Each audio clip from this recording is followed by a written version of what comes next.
Hey friends, I want to take y'all with me down memory lane today. This is a recipe that, we would do when we were young married people.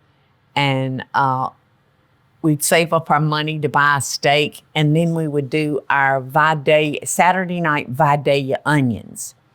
And we would wrap the Vidalia onions in double tinfoil and put them on the grill. And oh my gosh, it was so good. But now I have found it as I get older, and we might not be cranking up the grill as often, I've found that cooking them in the oven is really just as good. And when you put these onions on the bare coals, you really have to watch them. And this way, they just do their magic in your oven.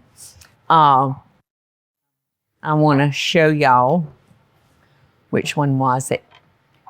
You don't want to go in too deep because you want your onion to stay together, but you want it to sit level like that. So you might need to just nip a little bit off so it'll sit right. And then we're going to quarter these. Don't take it all the way through. About 3/4 of the way.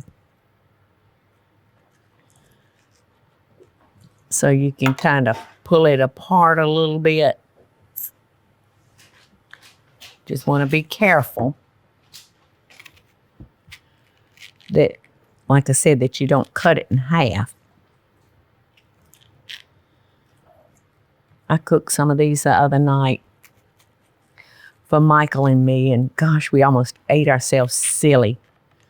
They were so good. And like I said, not near, you know what, I think rather than quarter them, I think I'm gonna like 6 them so I can get in there. And this was, y'all,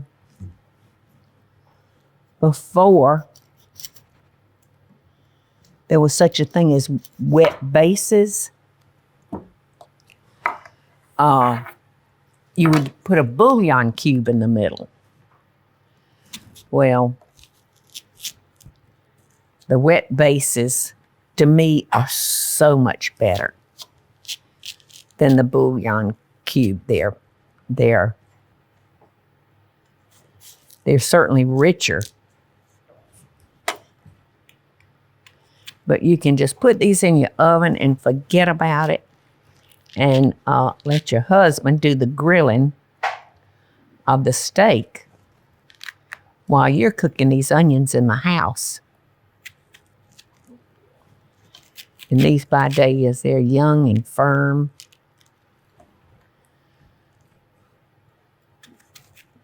So what we're going to do, let's see if I want to. All right, we're going to sit these in our pot. And I'm using, I don't think we carry these anymore, but these were one of the best pots that we made in Paula Deen land, as far as I'm concerned. It's a cast iron, good and heavy. So I'm going to gently try to break these loose. And then I'm going to come in here with my wet base, about the size of what a bouillon cube would be. And then I'm going to come in all of our cuts and put some butter in there. Oh my gracious. And to me, you don't need any salt or any pepper, because remember, you're getting the salt from the bouillon cube. So just kind of frost that puppy in butter. And this reminds me, when they're done, it reminds me so much of French onion soup. I want to just drink the broth. So there we go. That's all it is to it. You don't have to put any juice, any water, or anything in it, because that onion is going to make its own juice. So we're going to cover this, and I'm going to put it in 350-degree oven, and I'm going to cook it until it's done, until it's the doneness that I like. And I like them really soft. Now, Eddie was just telling me a story that when he came to Savannah to attend SCAD, that one of his roommates' parents came in and took him to dinner at Elizabeth's. And he said this is the first time he had ever had this dish. So did they cook it soft, Eddie, or was the onion still firm? No, it was fall apart. Yes, like biting into butter. Mm-hmm.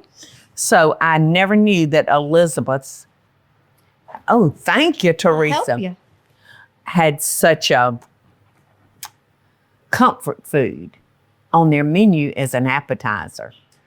Because this is what us poor folks ate a long time ago with our steaks. Okay, so till it's done, maybe an hour, maybe 45 minutes. We'll just see. Know how hot this is. I wish I had a baked potato or some rice. Or steak. Or steak, but I like a starch, you know, with my onions. So I'm just going to give it. You like starch with everything. I do. Those taters cannot run and hide from me. I'll tell you right now. And I've never met a tater I didn't love. All right, what did I do with my fork? What did I do with it? Here's one. I got it. Thank you. All right. So I do hope y'all will try this. It's so much easier doing it in the house and in the oven. You could do them in the air fryer too. Yeah. But container. Yeah, that's.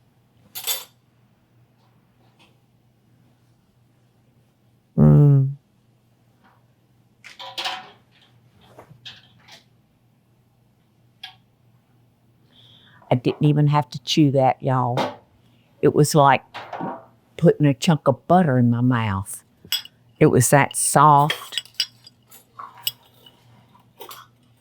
and that good. And remember, I didn't even salt and pepper them because you got your wet base, you know, that gives them all the salt they need. So if you wanted to make them a little warmer, you could put some crushed red pepper on it or just black pepper. Mm.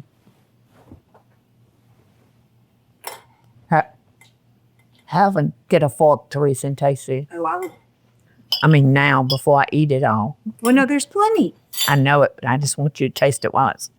What are you doing? Get the whole thing. Oh, I thought you were wanting me to share it with you. No. I love these. I mean, Have you ever tasted a vegetable that was so good? And the Vidalias are the best. The best. You don't want the rest of that? Yeah. I was going to say, Or you say goodbye. Turn that platter upside down. Drink that liquid because it's like liquid gold. Please promise me that you'll try it and then let me know. And, you know, I love it when y'all share your recipes with me. So you've got another idea, I'd love to hear it. And don't forget, it helps me so much when y'all come into my YouTube show, if y'all would hit subscribe. Thank you. Hey y'all, it's Paula Deen. Now, if you enjoyed this video, be sure to like it and click the subscribe button as well as the notification bell to be alerted when I post a video. Love and best dishes, y'all.